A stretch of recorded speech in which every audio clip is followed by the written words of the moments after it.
Africa Media Live TV. Kindly subscribe to our YouTube channel to get updated on the trending gist, latest news all over the world. Like our page, subscribe, and share with friends. Thank you.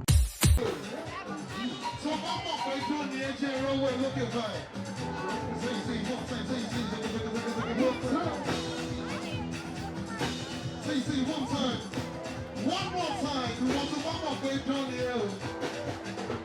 If I'm the food on like it, if I'm the food on like it, if I'm the food on like it, if I'm the food on like it.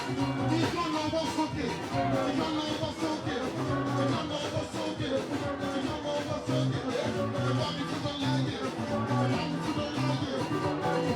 One time, if I'm the food on like it, you don't know what's okay, you don't know what's okay, you don't know what's okay. Well, you know that that goes on baby, but I will be what's it give me easy love? I go coco, I go coco, I go coco. What's up? Engineer, I love you, God bless you, for Japan, DJ, it's okay. Then say, daddy. Daddy, my free la bro, me alone. I'm a man like Willow TV alone. On stage at the house.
lẹ́sẹ̀kẹsẹ̀ ni wọ́n ṣe yára. Èmi táyé mi kì í tọ́lọ́run ò jẹ́ lówó. Ó yẹ kó ó yá kọ́ òun. Àwọn áńgẹ́lì.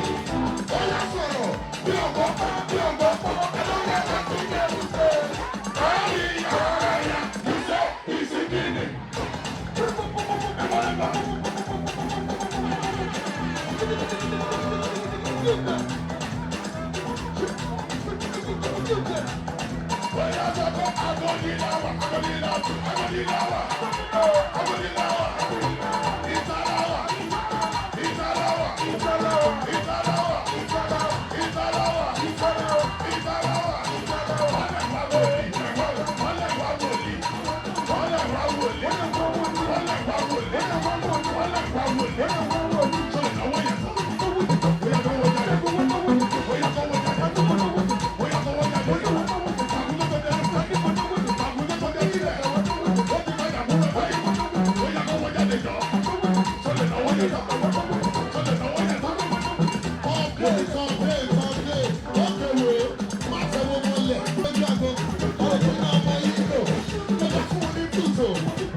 Ethiopia Live TV. Kindly subscribe to our YouTube channel to get updated on the trending gist, latest news all over the world.